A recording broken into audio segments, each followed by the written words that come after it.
Kagulat World. Buong Europe ginulat. Alexandra Ala nagpakita ng dominansya sa Lexus Eastbourne Open nang wawasak niya si Zeynep Sönmez ng Turkey sa 6-1 6-3. Isang statement win na hindi lang bahagi ng isang tournament, kundi simbolo ng lumalaking presensya ng Pilipinas sa internasyonal na tennis. Ang resulta ay malinaw.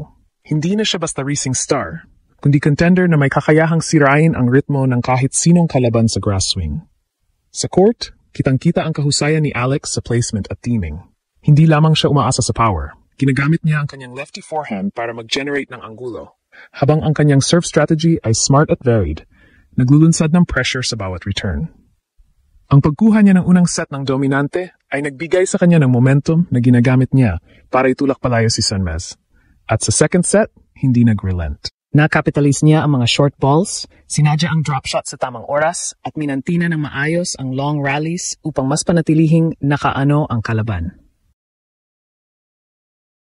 Hindi lang physical ang tagumpay niya, mental din. Ang confidence niyang nasa court ay halata. Sa halip na matakot sa expectations o sa technical na hamon ng grass, pinili niyang maging agresibo at kontrolado. Ang diskarte niya na i-press ang forehand at mag-manage ng court positioning ay nagpakita ng mataas na tennis IQ at mental maturity. Special para sa isang manlalaro na nagra-rally mula sa junior circuit patungo sa senior tour.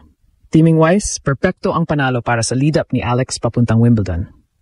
Ito ang eksaktong senyales na kailangan niya, hindi lang para sa ranking o puntos, kundi para sa self-belief na makakalaro sa pinakamalaking stage ng tennis. Ang commanding performance na ito sa Eastbourne ay hindi simpleng warm-up match lang.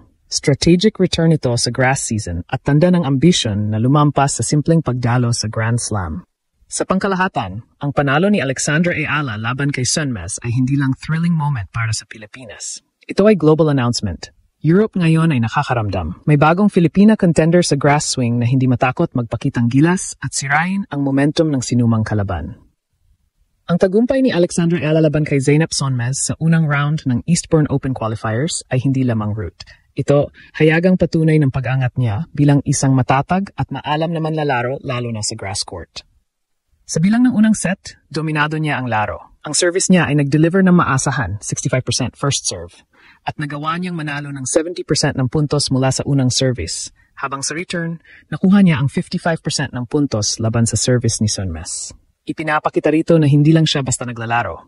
May disiplina sa baseline play at may kakayahang i-maintain ang pressure sa rivals. Hindi lang sa serbisyo niya nakikita ang kahusayan, kundi pati na rin sa second serve.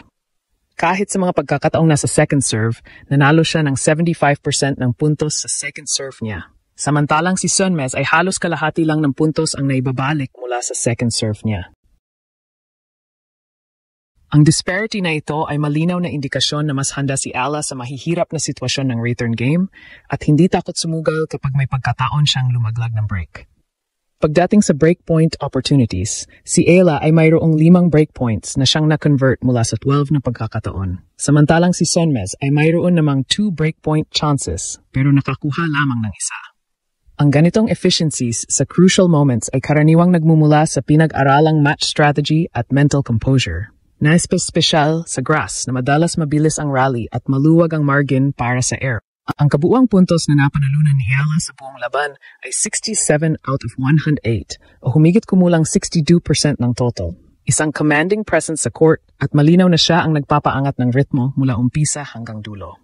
Isa pa, ang kanyang walang double fault sa buong set ay pasok sa larawan ng isang player na may malinis na laro at control sa stress sa mahihirap na puntos. Strategically, ang approach ni Ala ay hindi lamang agresibo kundi well-balanced. Gumamit siya ng lefty forehand angles para guluhin ang court positioning ni Sönmez at hindi siya kumapit sa power lamang. May halaga rin ang kanyang placement at consistency.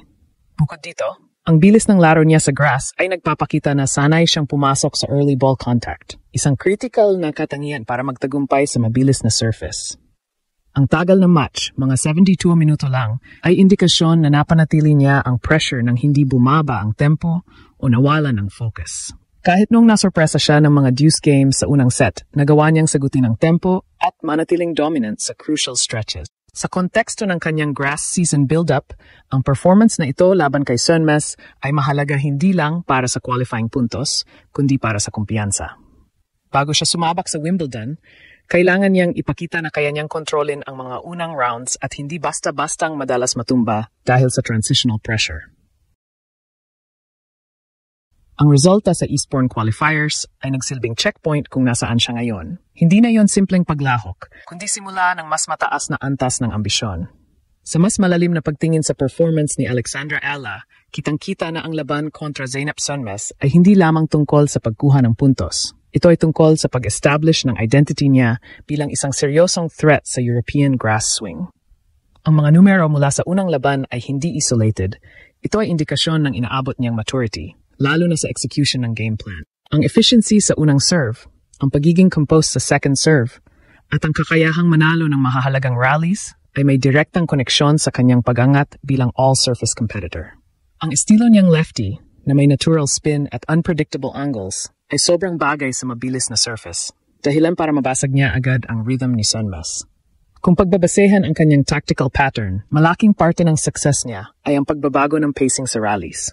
Kapag kailangan niyang pabilisin ang laro, kayang-kaya niyang mag-initiate ng early ball contact para bawasan ang reaction time ng kalaban. Kapag kailangan naman niyang maghintay, kaya niyang mag-build ng point at magbago ng direksyon nang walang drop sa accuracy.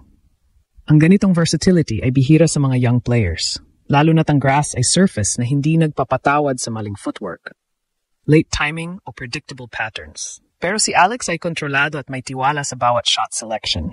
Sa mental aspect, halata rin ang lakas niya. Hindi man gaanong napag-uusapan, pero malaking bagay na matapos niyang makuha ang unang set sa 6-1, hindi siya nag-relax. Maraming kabataang players ang nagkakaroon ng tendency na bumaba ang intensity pagdating ng second set. Pero sa halip, pinanatili niyang mataas ang pressure. Naging mas matatag ang serve placement niya. Hindi natakot pumasok sa baseline exchanges at siniguradong hindi makaka-resurrect ang opponent. Ito ang klase ng mental discipline na kailangan sa Wimbledon-level matches, kung saan hindi sapat ang talent, kailangan ng consistency.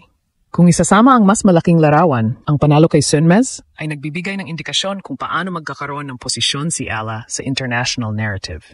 Sa Europe, ang mga fans at analysts ay mabilis magbigay ng atensyon sa mga manlalarong nagpapakita ng explosive improvement sa grass dahil ito ang pinaka-unforgiving na surface at ang pinaka-maikli ang season. Ang mga biglang umaangat dito ay kadalasang nasa radar ng mga commentators at tournament directors. Sa performance ni Alex, malamang tumataas ang awareness tungkol sa kanya, hindi lang bilang Filipina Junior Champion, kundi bilang lefty threat na pwedeng sumira ng draw. Dagdag pa rito, ang maturity sa kanyang shot patterns ay nagpapakita na hindi na lamang siya umaasa sa natural talent. Lahat ng ginawa niya sa laban ay mukhang produkto ng deliberate training, lalo na sa serve variations at sa cross-court to down-the-line transitions.